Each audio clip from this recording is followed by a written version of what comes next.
Добре дојдовте. Во денешниот дигитален свет, финансиската безбедност е, да бидеме искрени, поважно од кога било досега.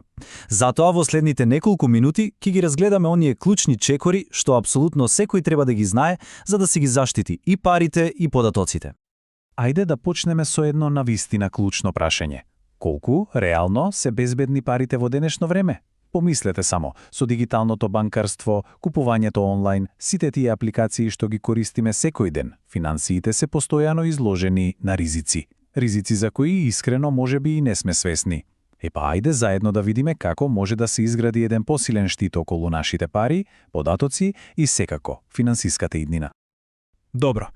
Првиот и најважен чекор почнува токму тука, со преземање лична одговорност.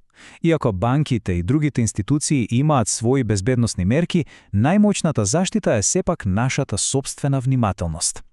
Ајде да видиме кои се основните правила на играта. Значи, целата основа на финансиската сигурност се темели на овие три клучни столба. Прво, информациите да се чуваат како најголемо богатство. Второ, редовно да се надгледуваат сметките за да се фати секоја можна аномалија. И трето, да се користат силни лозинки како еден вид дигитален катанец. Сега, ајде да го разгледаме секој од овие чекори малку подетално. Првото правило е едноставно – да се биде внимателен. Замислете си дека добивате повик или порака од некој што тврди дека е од банката или од некоја државна институција. Може да звучат многу уверливо, многу професионално. Но вистинските институции никогаш нема да побараат да споделите матичен број, лозинка или код од картичка преку телефон или порака. Тие информации се буквално клучот од сефот. Следно, второто правило е активно следење. Ова е нешто што може да се направи за само неколку минути неделно. Само отворете ја банкарската апликација и прегледајте ги последните трансакции. Ако се види нешто, дури и најмала сума, што не се препознава, веднаш треба да се контактира со банката. Брзата реакција е апсолутно клучна за да се спречи поголема штета. И третото клучно правило – силни и уникатни лозинки. Да се користи иста лозинка за повеќе сервиси е исто како да се користи ист клуч за домот, за автомобилот и за канцеларијата. Ако некој го украде, добива пристап до се. И нешто посебно важно – чувањето лозинки во белешки или фотографии на телефонот е екстремно ризично. Ако телефонот се компромитира, измамниците добиваат директен пристап до сите сметки. Добро, сега да преминеме на, да речеме, уметноста на препознавање измама. Измамниците стануваат се пософистицирани, тоа е факт. Но колку и да се креативни, речиси секогаш оставаат некакви траги. Ајде да научиме да ги препознаваме овие предупредувачки знаци. Првиот и најголем црвен аларм е секоја понуда што звучи, премногу добро за да биде вистина.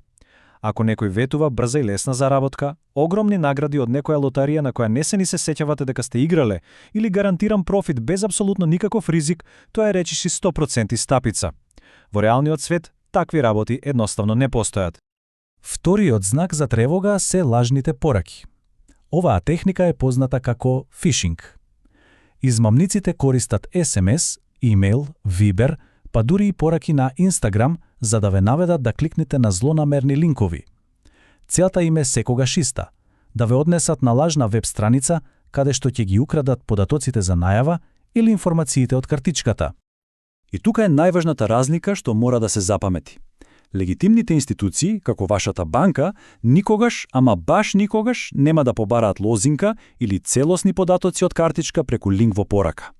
Ако се добие такво барање, тоа е 100% сигурен знак за измама. Секогаш пристапувајте до вашата банка преку официјалната апликација или веб страница, никогаш преку линкови од сомнителни пораки. Третиот предупредувачки знак е создавањето лажно чувство на итност. Измамниците многу добро знаат дека кога луѓето се под притисок, прават грешки. Затоа и користат фрази како понудата истекува за 1 час или сметката ќе ви биде блокирана ако не реагирате веднаш. Целта им е да ве натераат да действувате пред да имате време да размислите. И знаете што? Најдобрата одбрана од овие тактики на притисок е токму овој совет. Успорете. Колку и да изгледа итно барањето, секогаш има време да се застане, да се размисли и да се провери. Легитимните барања можат да почекаат. Ако има било какво сомневање, најдобро е да се јавите на официјалниот број на институцијата или да прашате некој близок. Паузата е вашиот најдобар сојузник. Досега зборувавме за одбрана, за препознавање закани. Сега е време да преминеме, така да се каже, во напад. Да изградиме проактивни, секојдневни навики кои ќе делуваат како личен дигитален штит. Ова ќе ве направи многу потешка мета за измамниците. Практикувањето добра дигитална хигиена е како миење заби. Мала дневна навика што спречува големи проблеми подоцна. Овде се фокусираме на 3 клучни работи. Да се користат само официјални апликации, да се биде внимателен на јавни Wi-Fi мрежи и, секако, да се зајакнат најавите со двофакторска аутентикација. Овие едноставни чекори можат да заштитат од многу стрес и финансиски забуби. Ајде да зборуваме малку за јавните Wi-Fi мрежи. Иако се практични, тие често се незаштитени, а тоа значи дека некој друг на истата мрежа може многу лесно да ги прислушкува податоците додека патуваат низ воздухот. Затоа, правилото е многу едноставно – да се избегнува внесување лозинки или броеви на картички кога сте поврзани на такви отворени мрежи. За тие активности секогаш користете ги мобилните податоци. Добро, покрај овие дигитални навики што не штитат од измами, постои уште еден стратешки слој на заштита. Овој слој не служи за спречување на инциденти, туку повеќе за ублажување на штетата кога ќе се случи нешто неочекувано, како на пример несреќа или кражба. Многу ми нагледаат на осигурувањето како на уште еден месечен трошок. Но, ајде да го преиспитаме тој начин на размислување. Наместо трошок, да го гледаме како инвестиција во финансиска стабилност. Тоа е алатка која овозможува да се подготвиме за неочекувани ситуации, кои инаку би можеле да имаат катастрофални финансиски последици. Едно добро избрано осигурување делува како безбедносна мрежа за најразлични животни ризици, од кражба и несреќи до здравствени проблеми или штета на имотот. Неговата вистинска вредност не лежи во самата полиса, туку во мирот и стабилноста што ги обезбедува во тешките моменти. Помага да се минимизира финансиската штета и овозможува побрзо закрепнување. И со тоа, полека стигнавме до најважниот заклучок. Ако треба да се понесе само една работа од сето ова што го зборувавме, што би била таа?